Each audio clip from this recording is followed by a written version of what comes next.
work is where we come into conflict most with capitalism. If we all withdrew our work, capitalism would not be able to function. There were a lot of people in the picket lines, students, academics, and other organizations. We had the power. Every day we get more power. There's no going back.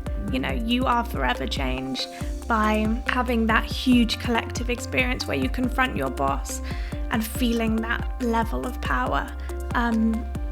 It enables you to know that you can win. And it's a bit addictive, isn't it?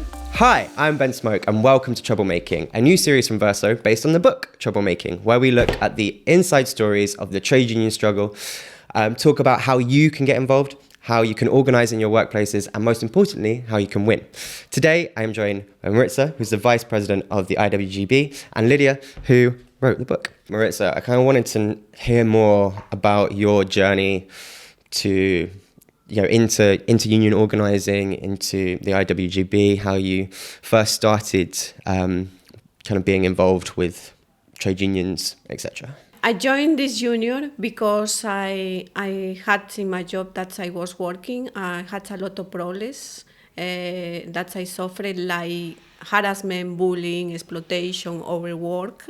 That is why involving this union in order to the union help me and my colleagues to fighting for better conditions, for stop the treatments from the managements, and also to get better salary. Where were you working when you first started to? I was working as a cleaner in mortgage, at mortgage. So I had two hours in the morning. So and that's my first job that I came here. So in that job, I had a lot of problems with the company, with the management. So the company didn't pay me. So I had harassment, bullying, exploitations.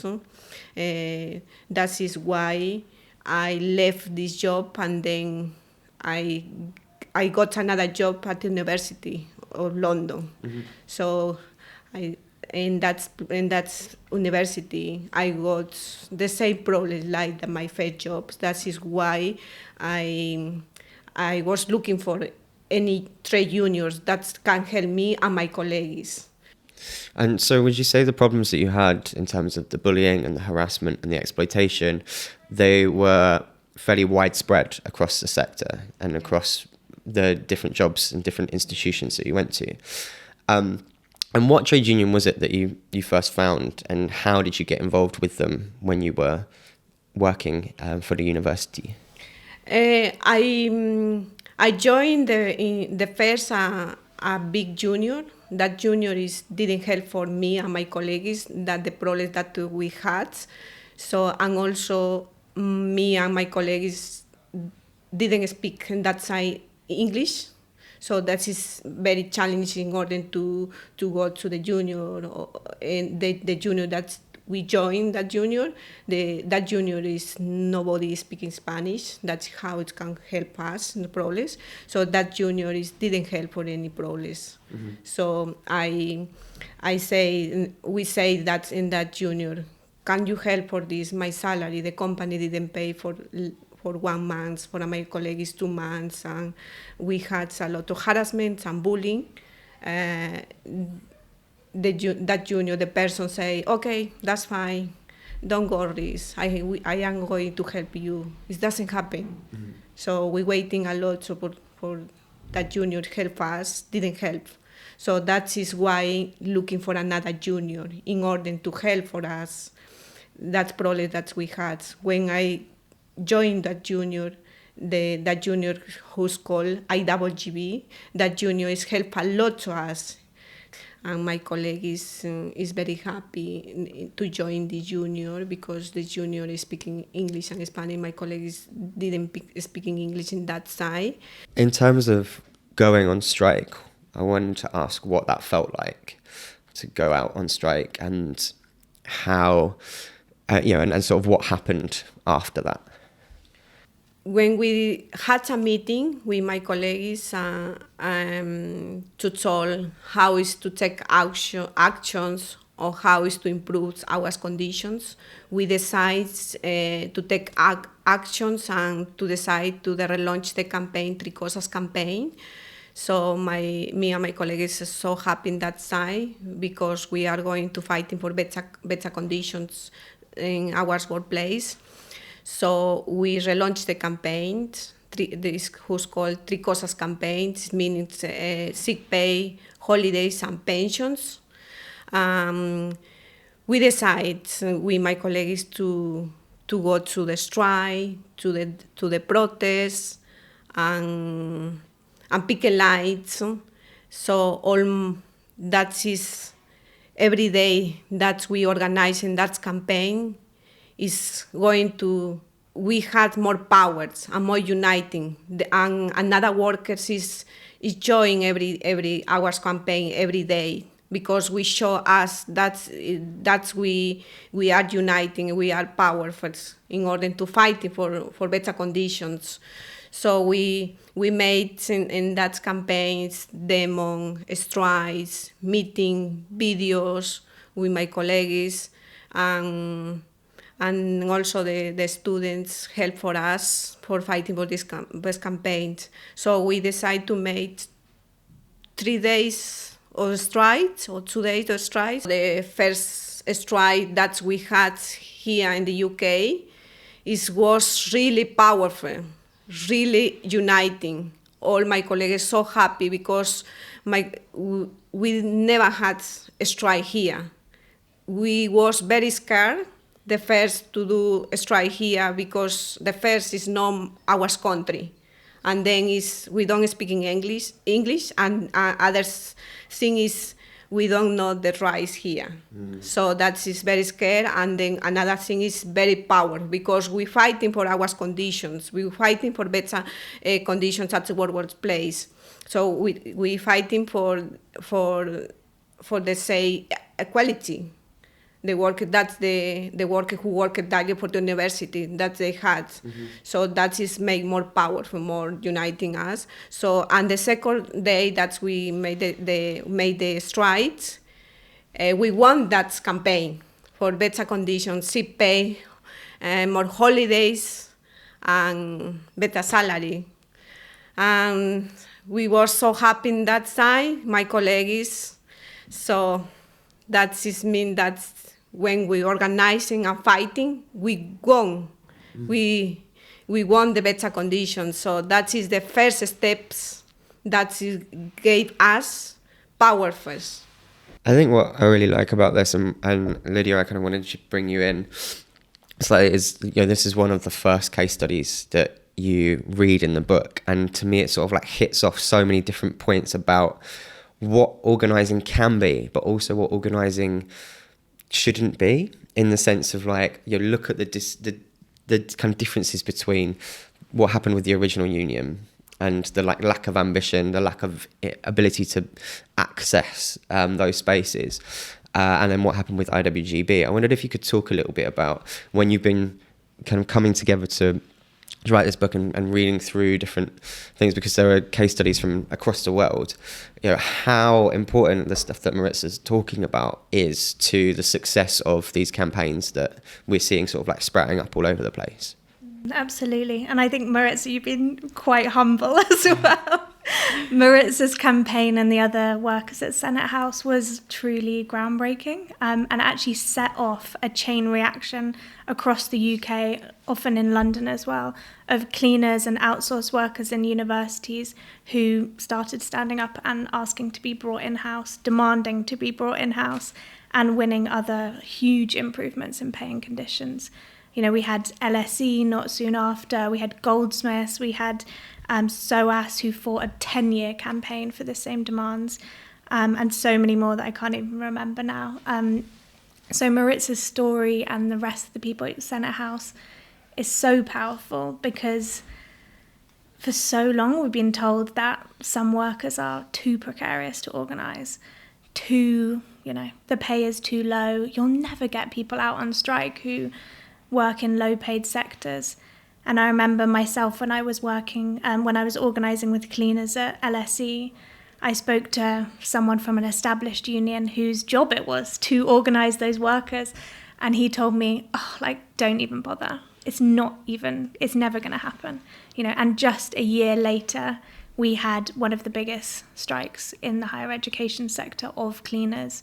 Often we're told that people are too divided along lines of nationality, or, people are too precarious, but it couldn't be further from the truth.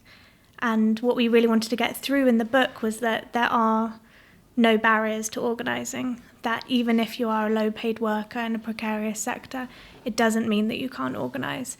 And the stories that we bring through in the book aim to highlight that and show that actually through some of the worst situations, some of the most fiercely fought battles come through. I think that's kind of really what shines through, and that you referenced the sans-papiers movement in France, the kind of various different French pieces of legislation, and here we have the hostile environment. And Maritza, I kind of wanted to talk to you a little bit about the way in which these organising struggles can be part of a wider fight in society, and how important it is that we have unions like IWGB who are safe places for lots of those people who potentially, have been given up on by more traditional unions, or have just sort of never really engaged, never really been part of the thinking by a lot of traditional unions or traditional even kind of organising. When I was working at the UCL as a cleaner, so in that I was working for 5 years. In that time, I didn't speak in English, and my colleagues and also didn't speak in English. I saw that my colleagues, they don't know about for the rights in UK. That is why I started to recruit for my colleagues in order to join the union, and because our union IWGB is helpful for that workers to stop for the exploitation and help for better conditions and better for issues that we had in our workplace. So and also our union is help for that workers to education and capacity for the workers in order to know the rights that they had. So this is help for a lot for that workers. Is now they know the rights that they had. Is helping now because if he had any problems, so some workers say to the manager, so I had these rights here, so why is treatment or exploitation us? So and then is in our IWGB. There is a lot of workshops like the laws and the rights that we have in the workplace, and also gives another workshops the benefits and benefits that we had in UK, because we know to know all the rights that we had. And that's, I guess, it kind of brings me on to the power in a union and the power in the collective struggle, and how important it is to exercise that power, and to exercise strikes. I mean, whereas you kind of talked about the wildcat strikes that you had, and then the very, very successful strikes in Three Crosses, and how that sort of bloomed this movement across London and across the country. I wonder if you can talk a little bit more about, kind of more broadly, about why it is important that people right now, in whatever sector it is that they're in, are exercising their rights to strike. One of the massive takeaways we want to have from the book is not just that it's important to join a union or start organising in your workplace, but it is, as you said, of taking action, and often that is strike action. It's so important for many reasons, but two that would be important to highlight are, the first, action is like 100% how we win. Like all the time at IWGB, we would organise people on the basis that you have to take action to win. We can come up with all the amazing demands we want, but ultimately when we put them to a boss, to an employer, we need to have a threat of action there that we can substantiate. So in that way, you can't win unless you take action, or if you're prepared to. And then the second angle is the building of confidence. So I've seen it so many times myself. I felt it myself. You can talk the talk, and you can talk to your colleagues about organising, but when you actually stand on a picket line with your colleagues and you have that confrontation with your boss and you all stand up for something that you believe in and feel passionate about, there's nothing like that builds your confidence more and builds the union as you go. It's a fantastic organising tool in that way. And we saw that so much at Senate House as well, didn't we? So many cleaners who were like, oh, I don't know, I don't think I want to strike, I'm so nervous. And then, actually, I'm basically talking about you, Maritza. You were really shy and nervous, and then the moment that you got on the picket line, you were always right at the front with the megaphone, being a totally different person in the best way. What was that like for you? I was very scared and nervous in order to take the action in that side because I don't know about for the rights. And I'm very scared that the company is going to take any issues for me and my colleagues because it's that's action, and that campaign is the first campaign that we made in UK. So when we decide to make actions, me and my colleagues, we had the powers. Every day we get more powers because it's joined more workers and gave us more powers in that side. So, and then we had the union who can help, who can protect us. But my first strike was really good because we made a lot of noise and dance, and also we sharing foods and support each other with my colleagues. The feeling after that first strike of going back into work. I mean, we interviewed Alex in the book, who's now the president of IWGB, and he described it, maybe not knowing about the kind of history of how people use the term red pill now from the Matrix. He described it like taking the red pill.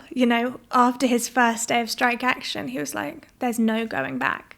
You are forever changed by having that huge collective experience where you confront your boss and feeling that level of power. It enables you to know that you can win. And it's a bit addictive, isn't it?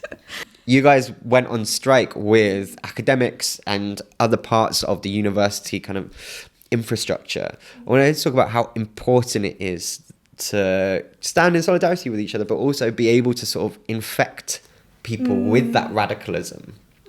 Absolutely. I think one of the really key, honestly, through my time organising with other workers, every group of workers I've ever met has always said the exact same thing, which is, I know that it works somewhere else, but it's it wouldn't work where we are. It just wouldn't work in the same way. We're so different.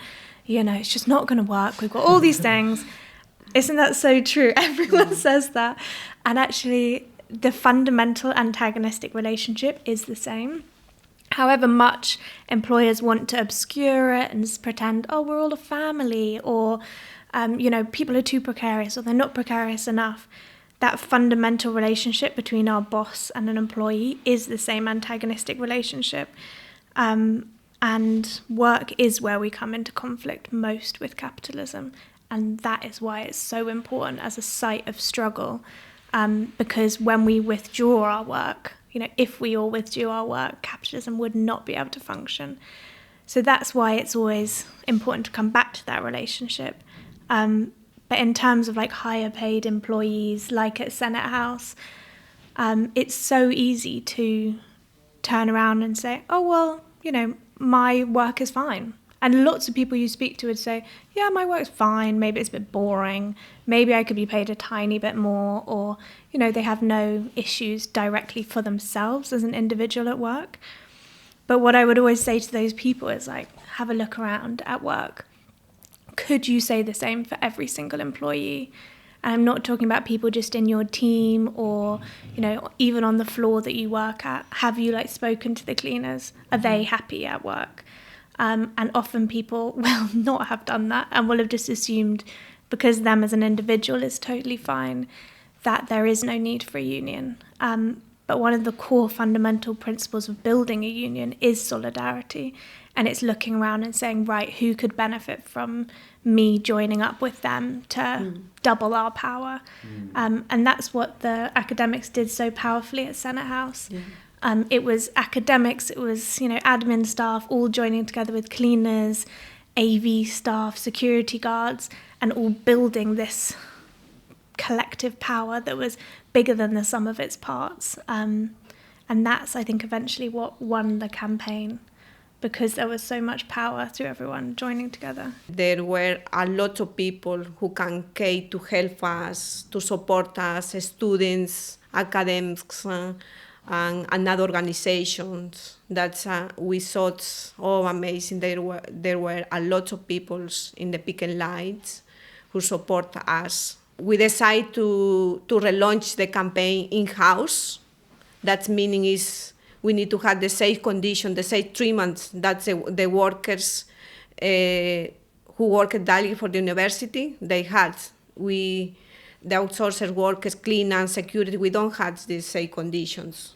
Mm-hmm. So we decided to organizing again, to recruit more workers, more cleaners, more securities, more porters, in order to have more powerful. Because if we fighting together and uniting, we are going to have more power in order to continue to the campaign and pressure to the university to give us better conditions and stop the outsourced workers. Every day was about building more and more power, and the pressure on the university got so big. I mean, the amount that they were spending even just on additional security to deal with the demonstrations.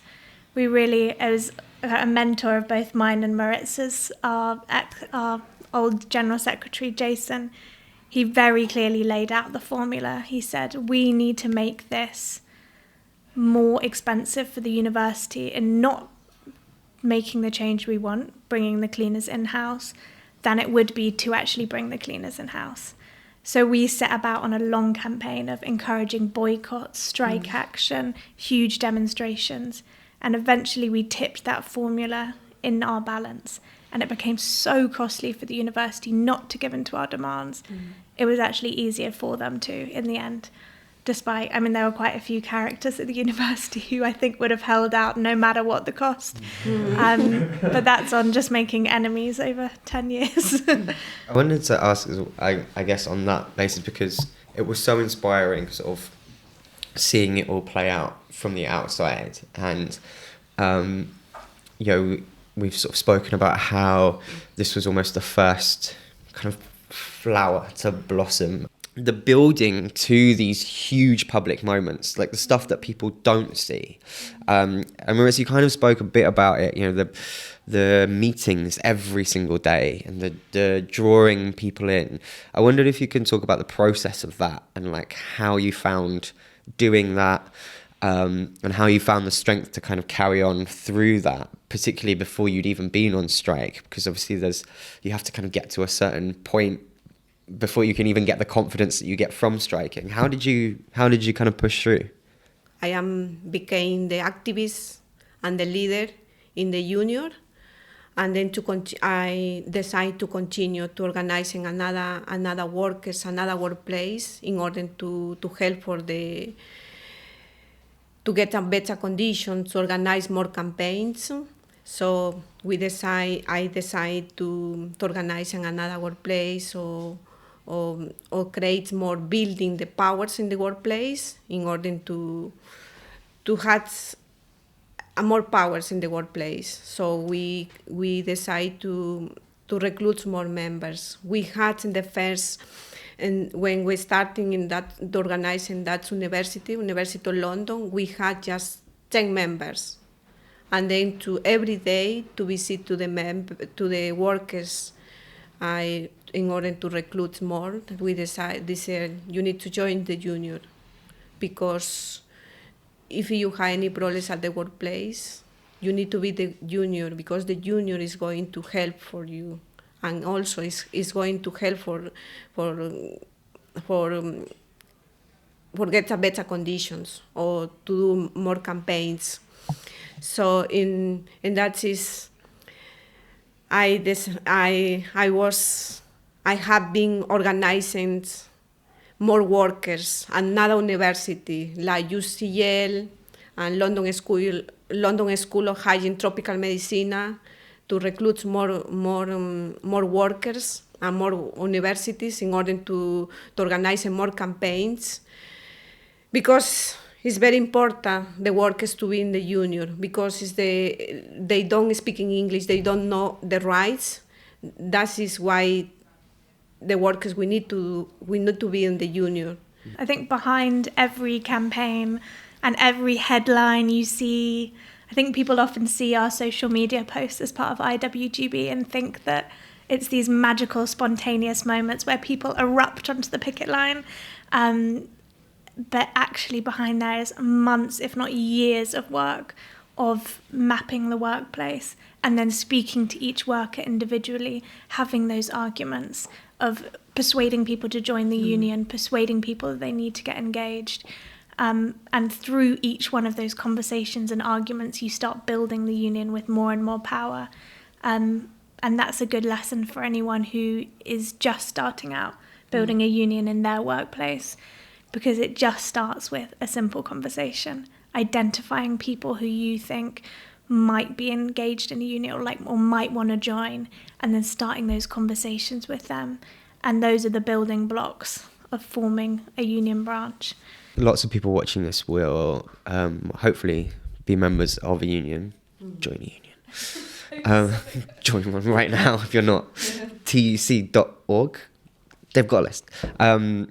But a lot of people will, I mean, we've spoken about it a little bit, just be a member, but they won't be taking action, or they won't be actively involved. And I think that there's so much to take away from this story about how it is that people can do that. And I didn't say how easy it is, because it's obviously not. Like, the amount of work that you both had to put in to pull this campaign off is phenomenal and inspiring. But I think that there's lots of lessons in terms of meeting people where they are. In order to get that density, I mean, in a place like the campaigns that you guys are running at Senate House, kind of wandering in without having the ability to talk to the people there, without having the language, you've already